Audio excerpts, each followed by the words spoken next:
What is going on, guys? Jason Burke here, Styles Clash for Life, coming at you on YouTube, and tonight I've got a very special feature on my channel. It's October, it's Halloween season. My newest pickup, Charlie, is hanging back here on the wall, if you can see him back here. My pumpkin friend, Charlie. My house is decorated. I am in full Freddy garb with my cap and my Nightmare on Elm Street shirt because it is the final 20 days between now and Halloween. In the next 20 days, I'm going to be bringing you guys my top 20 favorite all-time horror films.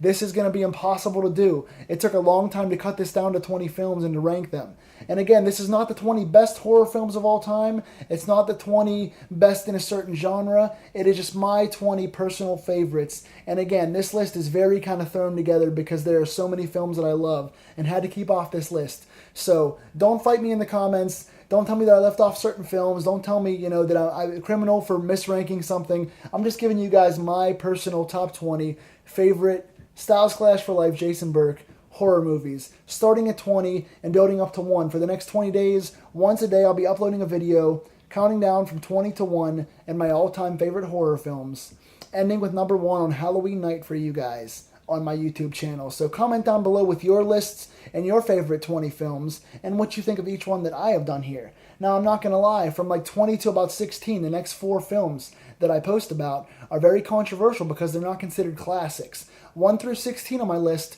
are all-time classics, hard to argue with, movies that I love or franchises that I love, and I've picked the best possible entries. But 16 through 20, these ones are just personal favorites of mine that don't get much ballyhoo. I wanted to put some favorites on here that people either haven't heard of, or maybe only watched once, or didn't really think much about, or were kind of considered average by most of the crowd, or weren't rated too high online. But personal favorites that I've watched a lot and I've grown to love. So I've got some underrated, kind of under the radar movies for the next 4 entries.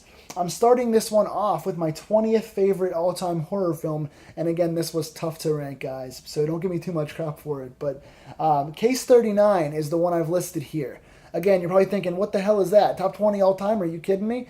But I love this movie. This is a 2009 psychological horror thriller with Renee Zellweger as the star. I took some brief notes, not just listed a couple names here, but Case 39 basically is a psychological horror film where this caseworker, Renee Zellweger, who plays Emily Jenkins, is studying case files of abused children and children that need foster homes and children that have issues.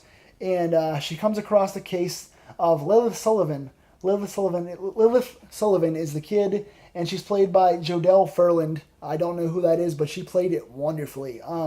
Essentially, there are spoilers in this, so if you guys haven't seen it, you want to see it, pause this video and go watch it. But there are spoilers. But essentially, without giving too much away or getting too deep into it, because I'm filming a lot of videos for the next 30 days. But essentially, Lilith Sullivan's character, the little girl, gets reported to Renee Zellweger's desk. Emily Jenkins, Renee Zellweger's character, goes to Lilith's house, and she finds that her parents are trying to throw Lilith in the oven. They're trying to cook her. They are entrapping her in the oven and showing, even in interviews, Renee Zellweger sits down, interviews the parents, and they're very bitter and angry and quick answer. They're not trying to say too much. They seem like they have something to hide. There's this tension that seems like the parents are abusing this child and treating her wrong. And Renee Zellweger's character gets that feeling the entire time, and she goes to exit, gets a phone call from the child, because they talked, and Jodelle Ferland's character, Lilith, does not sleep and does not rest at all. And Renee Zellweger's character wonders why. So Renee tells Lilith to call her anytime. So she calls her when she's about to be put in the oven by her parents. So Renee Zellweger comes in, has the parents arrested, saves the child, and saves what you think is a major child abuse case for this sweet, innocent child played by Jodelle Ferland. Little do we know, there's a big bait and switch here. It seems like she's saving the day. She actually winds up getting so attached to Lilith that Emily Jenkins decides to adopt her and keep her with her as a foster child, an adoption. So they go back to the house. She finds out that the parents were actually trying to hurt this child because the child is evil. Lilith Sullivan is the devil incarnate, basically. She's a possessed soul that is like a demon. She's like an actual devil that comes in this little polite package that seems like this innocent child. The more they go along, you see Bradley Cooper's character, who's Renee Zellweger's love interest, get killed. And there's this bee scene where these bees come out of his skin. It's just gross. And Jodelle Ferland's character Lilith zeroes in on the fears of other characters and haunts them and stalks them. And there's a couple of really good tension-filled scenes here. The use of sounds and the use of quiet in this movie is excellent. A lot of good jump scares, some really good psychological stuff with dreams and with the bees. And there's a moment where Lilith is in the car after Emily Jenkins finds out that the little girl was dangerous. And there's just this like tension of like, is she going to kill me? What's she going to do? The adults in the film are scared of this little innocent looking child. And there's just this maniacal, you guys know how good scary kids can be in these movies and the environment they can create.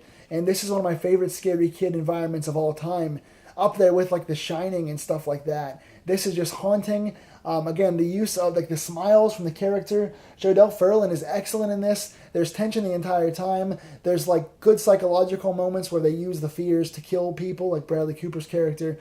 Just some can't miss cringeworthy scenes in this. And when it gets quiet, you know it's time to get scared. So I like stuff like that at all. It ends basically with Lilith and Emily wind up drowning in the water, which is one of I think Renee Zellweger's fears, being in a car wreck and being in the water. They wind up fighting underwater, and Jodelle Ferland, Lilith's character, gets killed in the water, and Renee kind of gets out and has to start over. The house is destroyed. Jodelle's character just kills the house with her demonic screams and all the attacks and stuff. So again, I'm kind of beating around the bush with it. I haven't seen it in about 2 years. I try and watch some of these every couple of years for my Halloween season, but I wanted to watch all new stuff this year. So if you've seen Case 39, what'd you think of this? And if you haven't seen it, did my review make you interested? I know that I kind of jumped around, and I'm trying to not include too many spoilers, but I want to give the plot. So all in all, I think, again, this is a great use of silence, a good scary child actor character, a good bait-and-switch story. You think that the child's being saved from these bad parents. In reality, the parents are carrying out the wishes, trying to kill the devil and restore their own lives before she moves on to kill somebody else. So good tension, good psychological horror, good story throughout, and good acting all around. There's no weak links in this movie. So again, if you've seen it, tell me below. What did you guys think? If you have not seen it, would you want to see it now? Does it belong on this list? And again, please post your lists down below. What are your top 20 favorite horror films of all time and why? Post your list. We'll talk and compare. I love talking to you guys in the comments. So I will see you guys tomorrow with my number 19 all-time favorite horror movie. Happy Halloween, guys. Until next time, stay scared, lock your doors, dim the lights, and enjoy the movies.